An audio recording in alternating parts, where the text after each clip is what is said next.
नमस्कार, मैं Hausla Prasad Upadhyay India first YouTube channel में आपका हार्दिक स्वागत करते हैं। आज मैं बात करूंगा भारत की राजनीति की। कहते हैं कि आदमी अगर सोया हो, नींद में हो, गहरी नींद में हो, तो उसे जगाया जा सकता है, लेकिन जगा हुआ आदमी अगर सोने का नाटक किया है तो उसके ऊपर 10-20 बाल्टी पानी भी फेंका जाएगा तो वो जगेगा नहीं। यही हालत है हमारे देश में विपक्ष की। विपक्ष बार बार उन मुद्दों पर सरकार के ऊपर हमला कर रहा है जो मुद्दे बहुत घिसे पिटे हैं। अभी आपने देखा होगा कि एक यात्री 3,535 किलोमीटर की यात्रा करके, और उनका उद्देश्य क्या था? भारत जोड़ो। भारत के मजबूती में या भारत की ताकत में कोई कमी कहीं हो और किसी जगह पर कोई कमजोर पॉइंट हो तो मान्यवर बताए होते। पूरे देश की जनता भारत को जोड़ना चाहती है, लेकिन उन्होंने 3,500 किलोमीटर की यात्रा किया और यात्रा में उन्होंने मार्गदर्शन किया।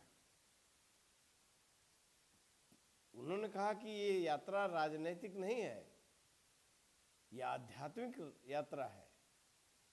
अब राजनीति में काम करने वाले आदमी को आध्यात्म में जाने की क्या जरूरत है? पूरे देश में घूम करके उन्होंने भाषण किया।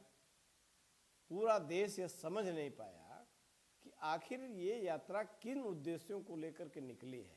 ठीक है, कांग्रेस ने कहा कि ये हमारी आध्यात्मिक यात्रा है, राजनीति से इसका कुछ लेना देना नहीं है। तो आपके कहने मात्र से लोग आपके ऊपर विश्वास नहीं कर सकते, इसलिए कि आपकी विश्वसनीयता खत्म हो चुकी है। कांग्रेस पार्टी ने विश्वास खो दिया है और कांग्रेस पार्टी के कारण राजनीति के प्रति भी लोगों के मन में एक संदेह का वातावरण बना हुआ है। अब 3,500 किलोमीटर की यात्रा कश्मीर से शुरू हुई और कन्याकुमारी पहुंची। आप कह रहे हैं कि देश में समाज टूट रहा है, देश टूट रहा है, हम देश को जोड़ने निकले हैं।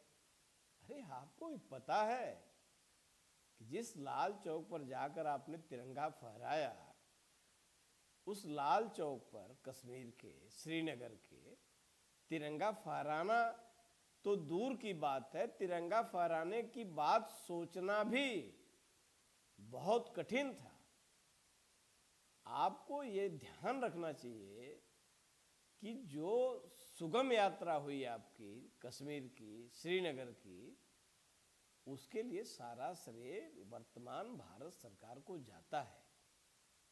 और नरेंद्र मोदी की दृढ़ इच्छा शक्ति के कारण जो कश्मीर में उन्होंने अराजकता का वातावरण खत्म किया, आतंकवाद को खत्म किया, जड़ से आतंकवादियों के जो स्लीपर सेल थे, जो पैड थे, उनके आतंकवाद को पनाह देने वाले लोगों को समाप्त किया।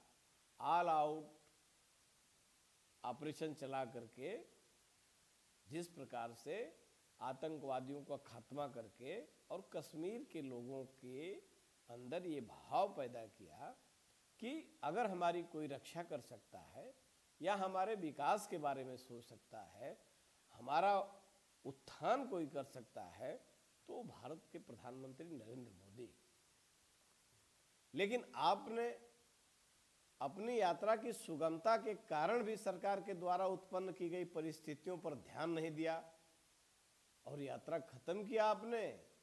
और संसद के अंदर आकर के आप एक, मैं सीनियर तो आपको नहीं कह सकता, लेकिन कई बार आप सांसद होने के कारण, कई बार आप कांग्रेस पार्टी के अगुवा के नाते पार्लियामेंट में बोले हैं, और जितनी बार आपने बोला है उतनी बार आपका उपहास हुआ है। मैं तो सलाह देता हूं कांग्रेस पार्टी को कि अगर उनको कुछ भी कांग्रेस के बारे में फिक्र है तो आप राहुल गांधी को बोलना बंद करा दीजिए। आपने संसद में जाकर के क्या क्या कह दिया, ऐसी ऐसी बातें कहा आपने जो संसद में अधिकृत नहीं है, जिनको कार्यवाही से निकालना पड़ा। ऐसी बेबुनियाद बातें, मनगढ़ंत बातें, और जिन बातों को आपने कहा,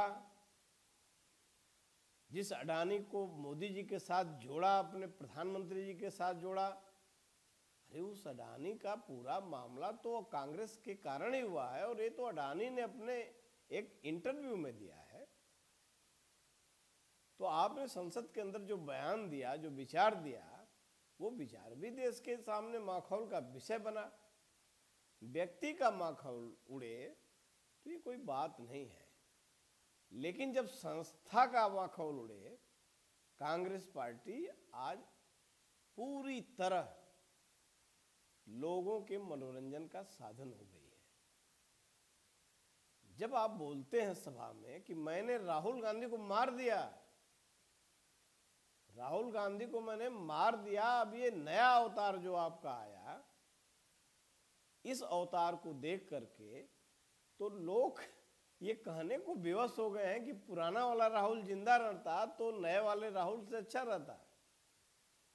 ये हो क्या रहा है कि देश की इतनी पुरानी पार्टी, इतनी बड़ी पार्टी, उस पार्टी के भीतर पॉलिटिकल क्राइसिस खड़ी हो गई है। ये सवाल यह नहीं है कि ऐसी परिस्थितियां कैसे बनी, सवाल देश के सामने यह है कि इतना कमजोर विपक्ष, जिसके पास मुद्दों का नितांत अभाव है, जिसके पास मुद्दों की बेहद कमी है, और कमी क्यों है? इसलिए कमी है कि आपका आम आदमी से कोई सरोकार नहीं है। आपके संगठन का आम आदमी के ऊपर कोई असर नहीं है। आपके संगठन का कोई आदमी किसी भी गरीब आदमी के यहाँ जाकर के संपर्क नहीं करता है। तो आज के दिन ये पूरा देश सोचने पर विवश हो गया है कि प्रधानमंत्री बनाना तो दूर, आप विपक्ष में भी रहने लायक हैं कि नहीं हैं। अब आप दूसरे नंबर की लड़ाई में भी बड़ी संदिग्ध भूमिका में आ गए हैं।